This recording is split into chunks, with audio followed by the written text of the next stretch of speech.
Por la presentación. Estamos muy felices de estar aquí en esta hermosa ciudad de Ica. Vamos a hablar del nuevo libro que se llama Los secretos inmortales del poder, las 5 estrategias que han manipulado a la humanidad, porque siguen funcionando. Este libro es un manual de guerra intelectual que está basado en 5 estrategias que han sobrevivido a lo largo del tiempo y son atemporales. Número 1, controlar las narrativas. Número 2, saber cómo explotar las emociones, que todos tenemos. Número 3, saber cómo distorsionar la realidad. Número 4, crear cultos al líder. Y número 5, saber cómo manipular las estadísticas, desde censos falsos al Big Data. Entonces, en el libro muestro ejemplos históricos rigurosos para mostrar cómo a lo largo de la historia se han sabido usar estas 5 estrategias. Desde jeroglíficos tallados de piedra en el antiguo Egipto, para glorificar faraones en esa época, Ramsés II, hasta los sofisticados algoritmos que hoy se usan en las redes sociales, para fidelizar la realidad. Las tácticas para ejercer el poder y manipular la verdad siempre han sucedido, se han usado a lo largo del tiempo. Pero su inmortalidad no significa invencibilidad. Entonces, en este libro exploro precisamente estas 5 estrategias que han permitido a lo largo de los milenios, no los siglos, los milenios, controlar las narrativas, explotar las emociones, distorsionar la realidad, construir cultos allí. Ya que él ha leído la obra, entonces él podría explicarnos. Por ejemplo, al sumergirnos en la obra, Juan, en tu opinión, en tu parecer, ¿cuál dirías que es la provocación o la idea más urgente que el libro nos plantea al ciudadano del siglo XXI? A esa persona que, como describo, se siente ahogada en la infoxicación, en la sobreinformación que hay actualmente. Bien, Juan Carlos, felicitarte por esta magnífica obra acá en la Feria Internacional del Libro de Ica, del Conde de Lemos, Abraham Valdelomar, que nos acoge con este sol y apoteósico recibimiento, porque vemos cómo el público y la población lectora de Ica se viene uniendo pues a esta fiesta de lo que significa pues conocer todo lo innovador en la literatura, pero yendo de fondo al libro Los secretos inmortales del poder, y centrando en la pregunta concreta que haces. Efectivamente, luego de haber leído tu maravillosa obra, creo que es muy difícil resumir en mínimas palabras o a manera de tweets en concreción, pero vamos, la pregunta es puntual, así que yo me quedo con la palabra que seamos centinelas para poder discernir, ser centinelas. Creo que es una palabra que no le he visto en otras obras de este género, Juan Carlos, lo cual nos invita a nosotros a tener mucho cuidado, mucha cautela y sobre todo seguramente tener una dosis de confianza frente a lo avasallante de la información que circula en nuestro medio, Juan Carlos.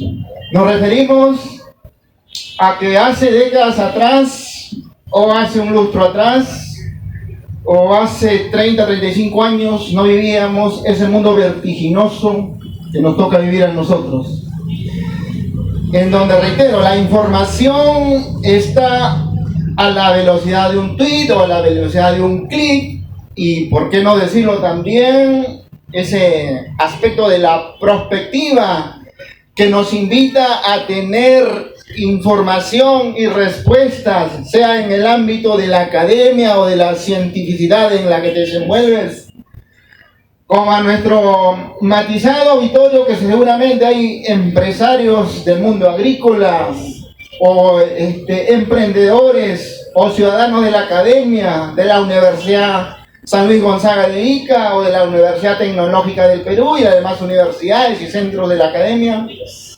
para decir cuán importante es no solamente quedarnos en que tengo la información en la afiliación en un clic, sino poder discernir, Juan Carlos, que esa información realmente está contrastado con una realidad, con una verdad, pero esa verdad que sea la objetiva, como decimos los abogados o los contadores, o los profesionales del mundo de la medicina, o la que corresponda, Juan Carlos, para decir efectivamente, si yo soy un académico, en tu caso, como un hombre de la ciencia, seguramente vas a tener que decir, esta verdad es científica en la medida que ya ha recogido el respaldo de los científicos. Por lo tanto, está supeditado o está recogido también en un documento o en un artículo de carácter científico, Juan Carlos. Eso creo que es el ABC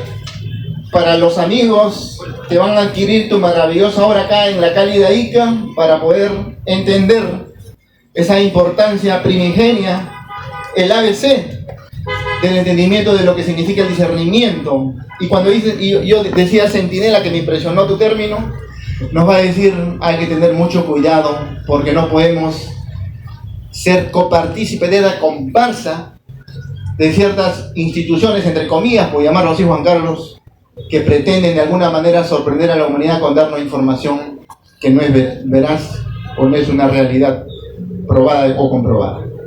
Me quedo ahí, Juan Carlos, y te cedo la posta nuevamente. Seguimos ahí. Sí, precisamente en un mundo en el que estamos, en el que la información viaja demasiado rápido, la manipulación ha encontrado su etapa dorada, porque actualmente vivimos en esta época de infoxicación. Hay datos por todas partes, pero hay cada vez menos claridad. Entonces, esa es la razón por la cual estoy presentándole esta obra. Porque hay una urgencia, entender que la batalla por la verdad no es nueva, sino que es infinitamente más compleja. Las tácticas que se usaron en el tiempo del faraón Ramsés II para reescribir una derrota como victoria, o por ejemplo en la época de la URSS, de Stalin, para borrar a sus rivales de la historia, hoy se replican en tweets virales, gráficos truncados y campañas de microtargeting nacional, emocional. Entonces, en el libro precisamente exploro estas 5 estrategias. En el capítulo 1, por ejemplo, hablamos de controlar la narrativa, del mito divino al relato viral. En este capítulo rápidamente recorro lo que he llamado una danza sutil y a menudo peligrosa, que está marcada por el curso de la civilización, la intrincada coreografía entre el poder y la mentira.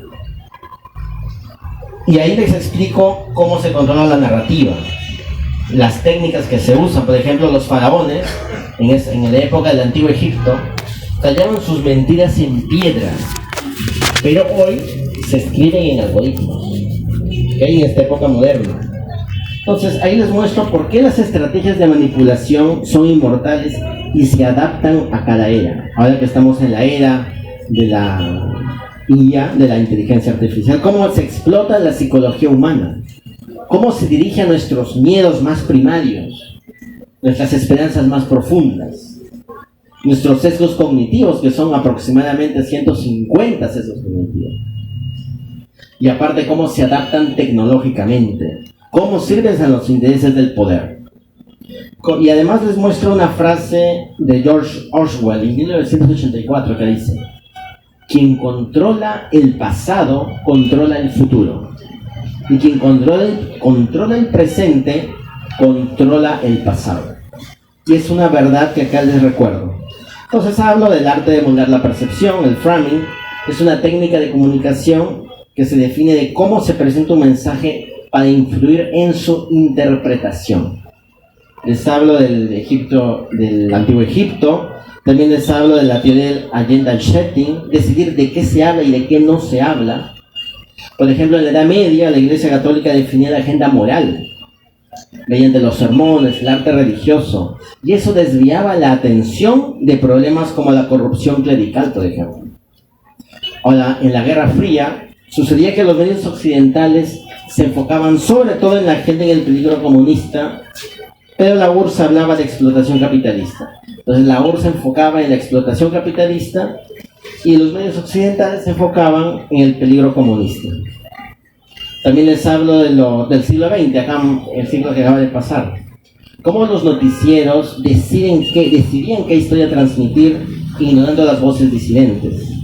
Ahora, en el siglo XXI, que estamos en la era de los algoritmos, les hablo cómo actúan estos escribas digitales, cómo se promueven contenidos que generan engagement, o sea que, aunque sean falsos, pero polarizan. Y actualmente, que estamos en la era digital, los líderes políticos también la usan para controlar la narrativa, por ejemplo. También les muestro un caso de estudio en el nazismo, de cómo Joseph Goebbels usó este lema.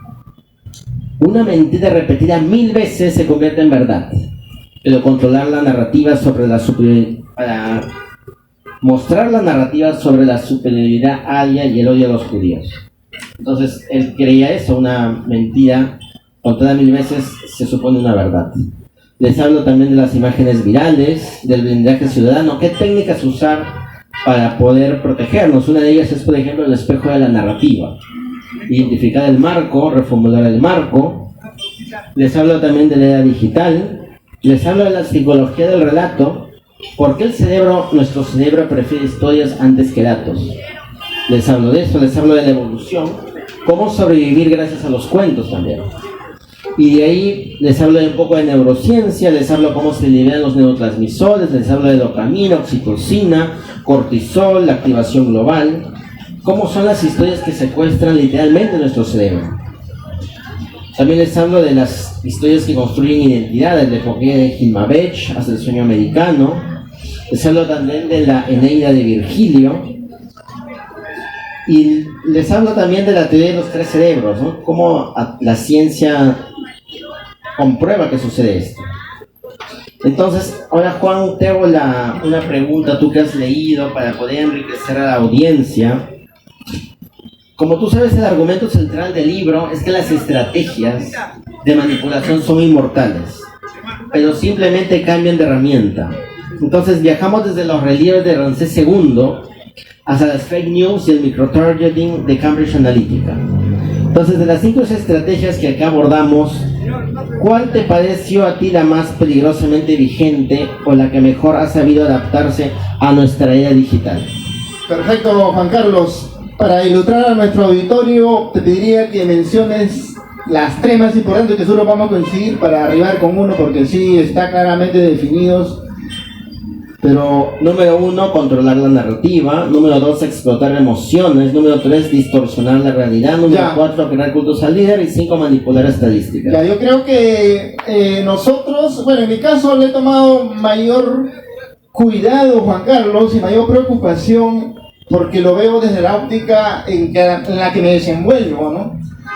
Entonces yo veía ahí, cuando tú haces el análisis de esos 5 puntos que mencionas, me preocupaba mucho cuán fácil o cuán dominante se ve en nuestra realidad, aterrizando un poco a la realidad de nuestro querido Perú, de lo que significa alterar las estadísticas, Juan Carlos. Y lo hemos visto, creo que no es necesario ser reiterativo en ello, porque todos los ciudadanos conocemos cómo las estadísticas en el Perú han fallado. Desde una institución seria, no se trata de criticarla, pero que de alguna manera se han respaldado en el Instituto Nacional de Estadística e Informática para, sobre esa base de datos, distorsionar la información. Entonces eso se replica a otras instituciones como la ONP o el Jurado Nacional de Elecciones, y podemos ir mencionando instituciones incluso de gobiernos regionales, que cuando se vean, digamos, al descubierto que ha habido una distorsión de datos estadísticos, efectivamente dicen, bueno, yo tengo mi fuente, mi base de datos es el INEI, pero esa es una forma de hacer un mea culpa, porque lo que al final ha hecho Juan Carlos es, digamos, difundir una media verdad. Entonces, personas interesadas distorsionan una base de datos, sea porque cogieron equivocadamente una estadística de hace 2 años atrás, casi 5 años atrás, pero después que han pasado esos años, dicen, esta es las estadísticas, y la venden como, entre comillas, o coloquialmente para nuestro público, lo venden como una información calentita, cosa que ya está distorsionada. Y quedo en ese punto. El segundo punto es que distorsionar la realidad, me impresionó mucho, Juan Carlos, en tus abordajes. Distorsionar la realidad significa, pues, esforzarse un poco por lado, un poco de repente maquiavélico inclusive, para pretender decir que este no es la realidad objetiva, sino es una realidad que el mundo no lo conoce y pretende respaldar con algunos aspectos que no necesariamente están alineadas a esa verdad objetiva que buscamos, sea desde el mundo empresarial o sea del mundo de la sociedad en que nos desenvolvemos, Juan Carlos. Entonces hay ciertos sesgos que los amigos lectores sí deben entender. Esos sesgos, que detrás de esos sesgos, por ello, no solamente hay sesgos, sino que hay intereses. ¿Qué intereses podrían haber ahí? Seguramente algunos intereses creados o intereses comerciales, intereses de carácter político o inclusive económico. Entonces, eso es lo que me impresionó, Juan Carlos, en los puntos que tú analizas. Magnífico. Sí, y en el capítulo siguiente también menciono la frase de Nicolás Maquiavelo, el autor del Príncipe, que dice: es mejor ser temido que amado si no pueden ser ambas cosas. Y de ahí describo la psicología política, el cerebro reptiliano y las 3 emociones rey, que son el miedo, la esperanza y la ira. Entonces en ese capítulo exploro, les doy ejemplos claros de la era digital, el miedo a la inmigración, o por ejemplo, cómo podemos estimular la esperanza, o cómo podemos, en un caso histórico, por ejemplo en el 2008, en la campaña de Barack Obama, el eslogan era Yes We Can. Fue un ejemplo de cómo la esperanza puede ser utilizada para galvanizar a los votantes. Y actualmente en las campañas políticas de esperanza de un futuro mejor es usada muchas veces para atraer a los votantes y prometiendo cambios políticos, económicos, sociales. Pero también se usa la ira, ¿no? Que es una emoción poderosa que puede ser canalizada para movilizar a tantas personas en contra de un enemigo percibido. Por ejemplo, en la antigua Roma, los líderes utilizaban la ira del pueblo para justificar guerras y conquistas.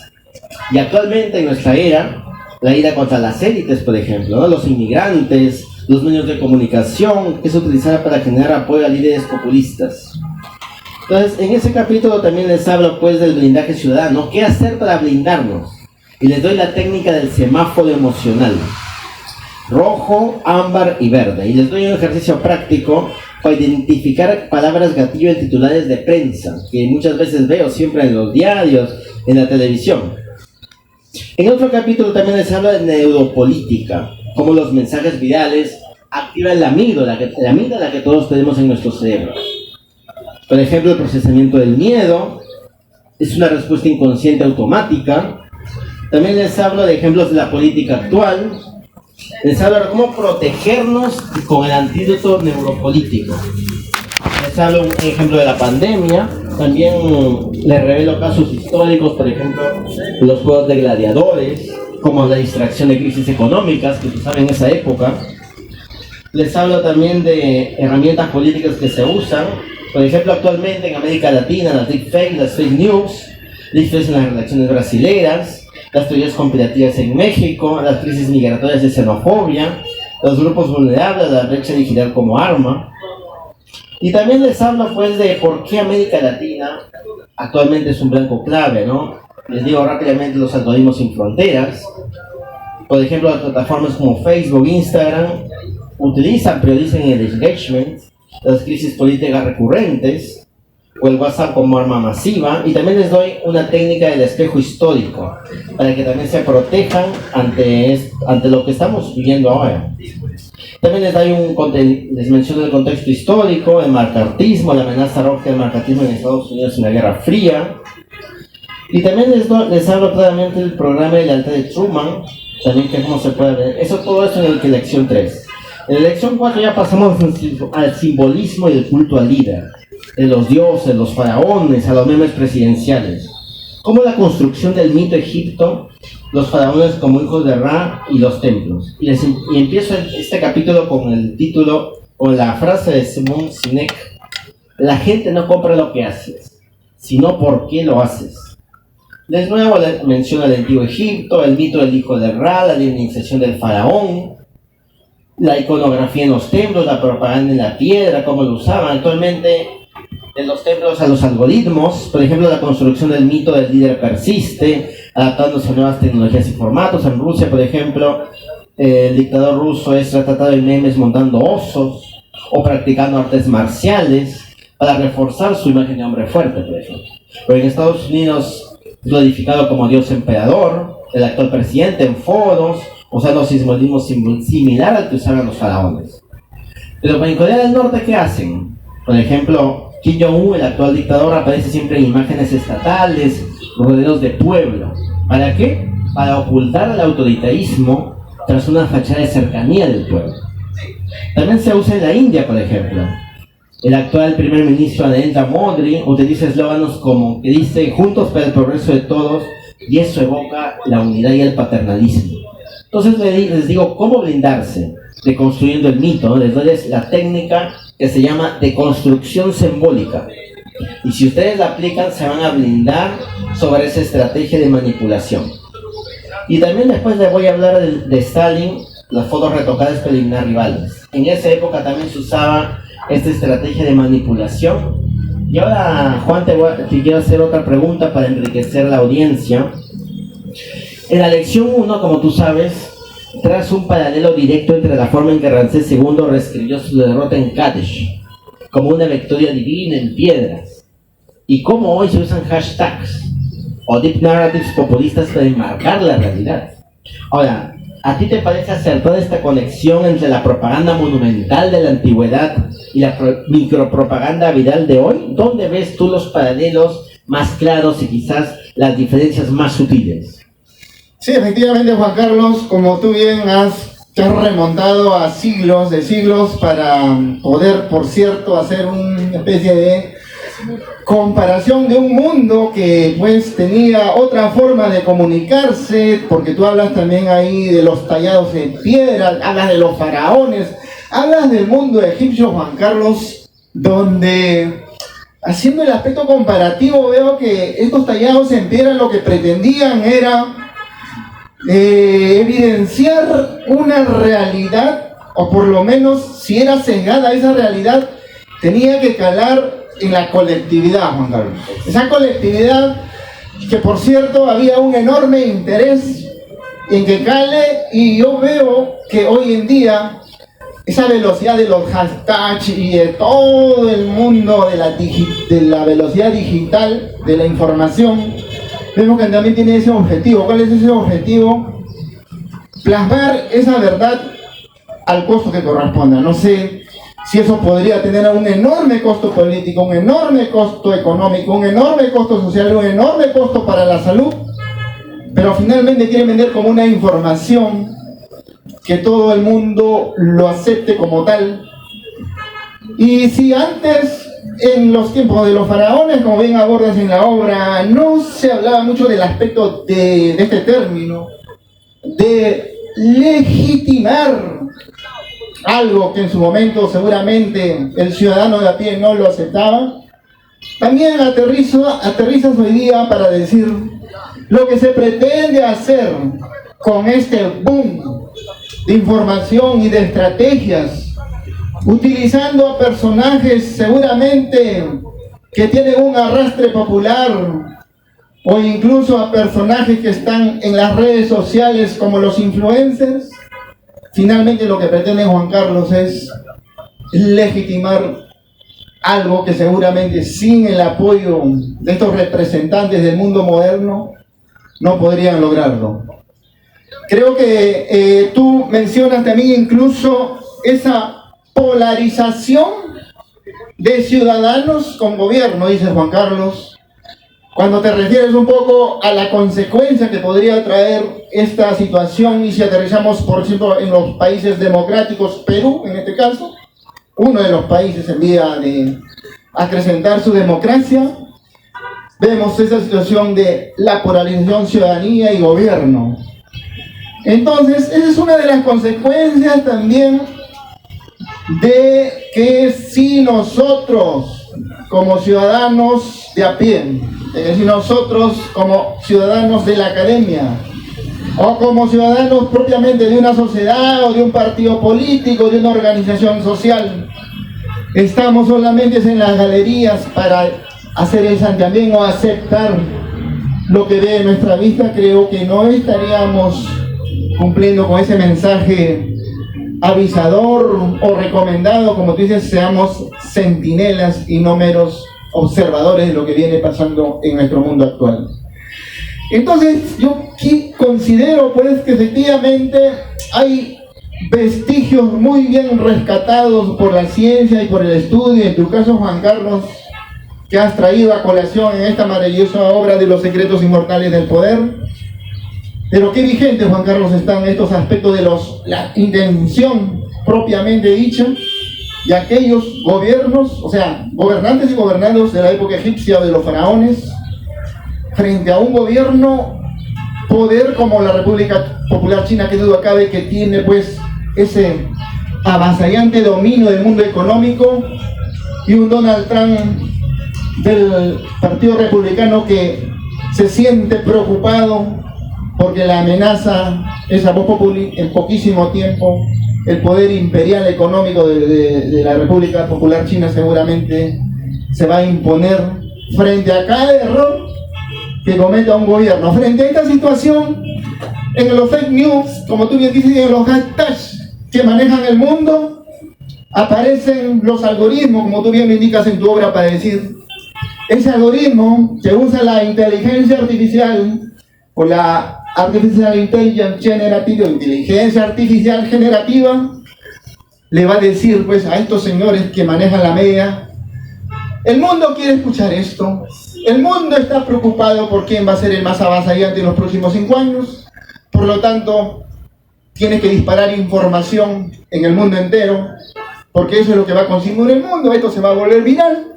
Y si queremos hacer una diferenciación del mundo de los babilonios o de los grandes faraones frente al mundo que los gobernantes gobiernan nuestro mundo actual, sí se ve esa diferencia, ¿no?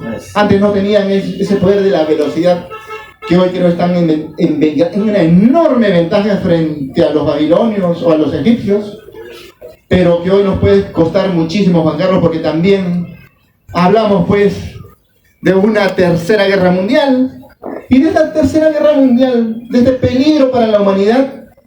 También definitivamente, Juan Carlos, no te equivocas cuando dices, ahí en esas situaciones también va a estar inmerso los hashtags, que es lo que quiere el mundo escuchar, la preocupación. Y por cierto, seguramente si viene una pandemia como la que pasó, también cuánta información terminará seguramente sepultando a muchas personas por el temor, el miedo a que la humanidad se vea amenazada. Sí, exactamente. Y también les habla en el libro del culto a la personalidad, por ejemplo, cómo Stalin aparecía como el único sucesor legítimo de Lenin, y eso reforzaba su imagen del líder infalible. Ese está en el capítulo 3, y les menciono la lección histórica que aprendemos en ese caso. Por ejemplo, la manipulación visual, cómo distorsiona el pasado, pero también socava la confianza en las instituciones actuales y la verdad. Entonces, concluye ese capítulo como Stalin usó la fotografía como arma ideológica para eliminar rivales y controlar la narrativa histórica. Les hablo de Trotsky, de Sheshov, se sometieron en fantasmas borrados. Les hablo también en este capítulo del culto a la personalidad de Kim Jong-un, como que es retratado allá en su país como un líder accesible, amado, ocultando el autoritarismo y la represión. Como vemos, hay casos actuales, fotos falsas, por ejemplo, ¿no? Cuando es rodeado del pueblo, entonces nos blindamos con la técnica del espejo de la narrativa, te blindas con cuestionar por qué solo hay fotos oficiales, qué no se muestra, los líderes de Putin montando un oso a Trump como dios emperador en fotos 4chan, o el impacto psicológico, los mecanismos de los memes políticos, el blindaje ciudadano, cómo resistir. Es decir, ¿qué emociones explota ese meme, no? Hacernos esas preguntas. Y la lección 5 hablamos de las estadísticas engañosas, que es la quinta estrategia que se ha usado y se usa actualmente.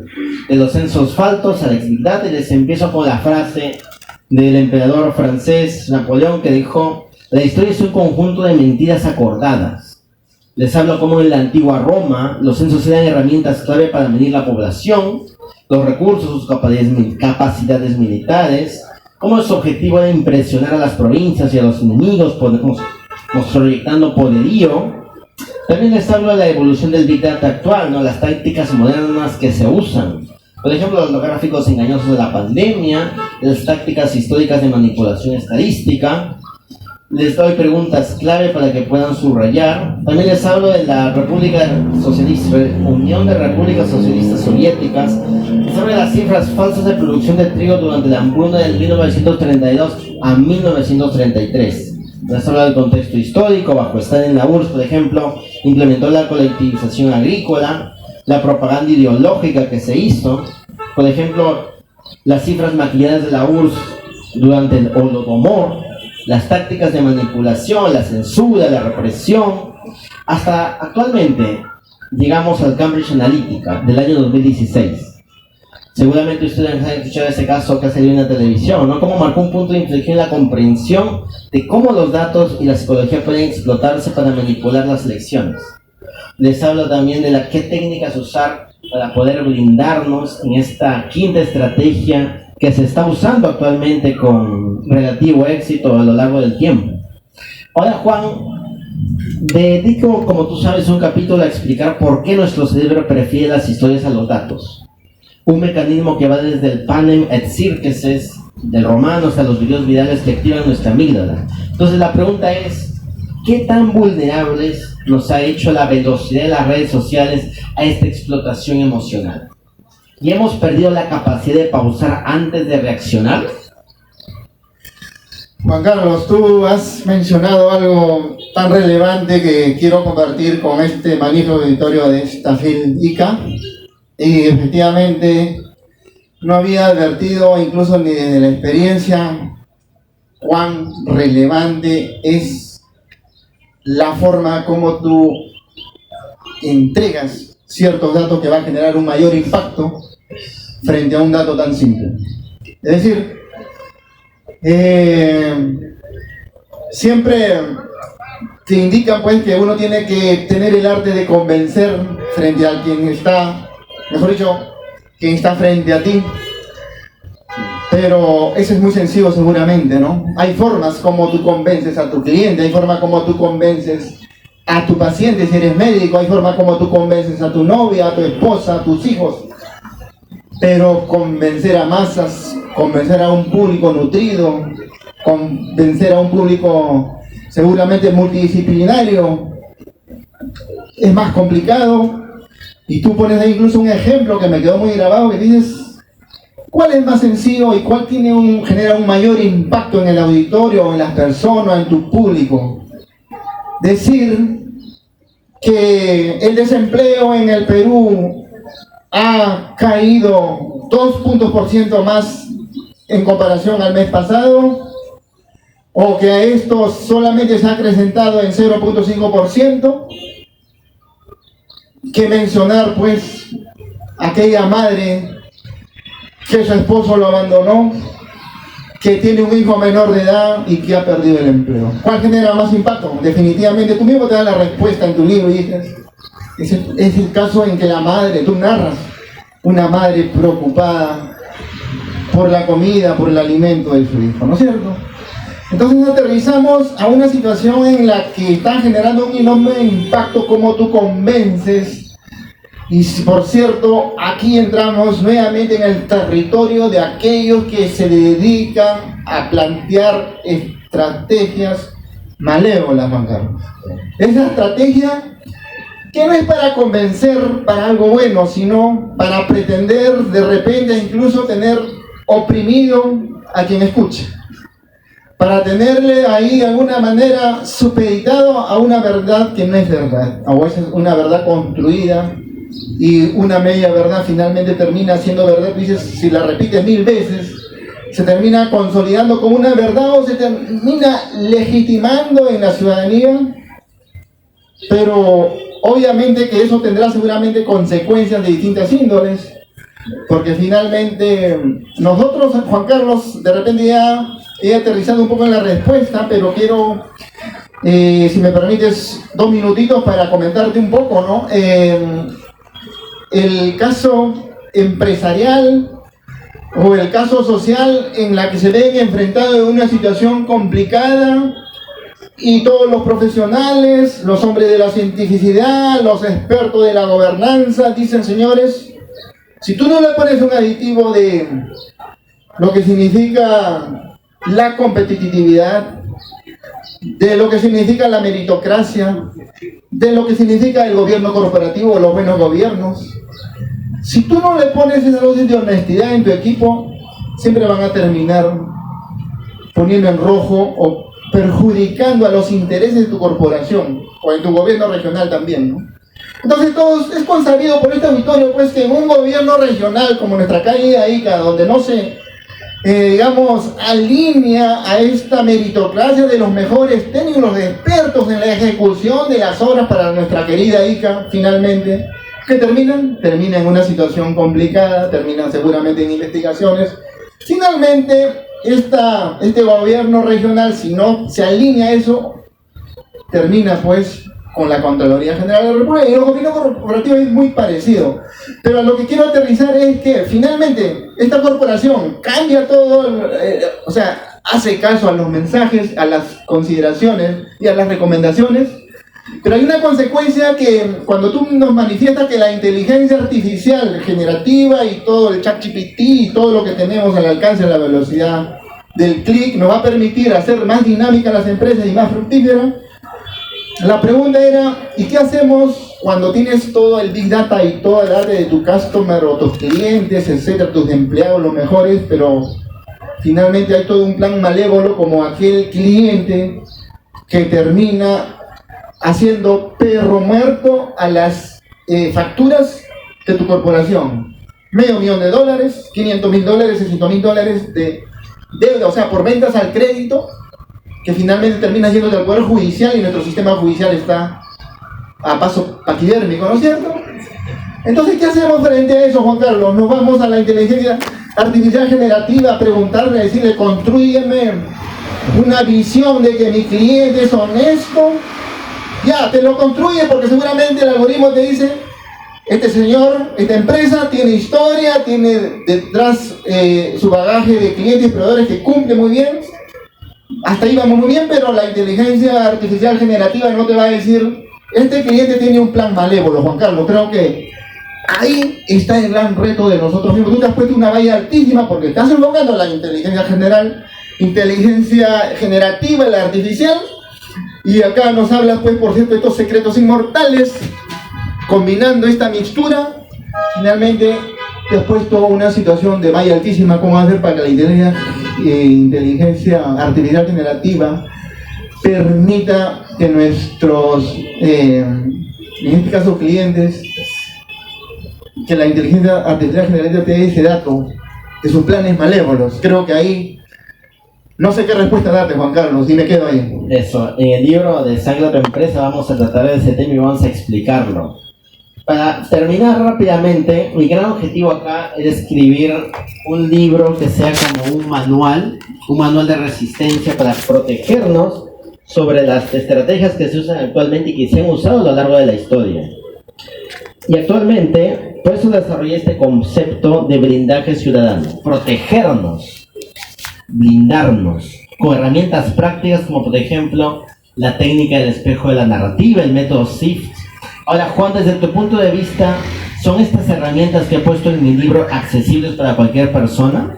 ¿Y cuál de ellas te parece para ti más urgente y necesaria para enseñar en las escuelas, los hogares, hoy mismo?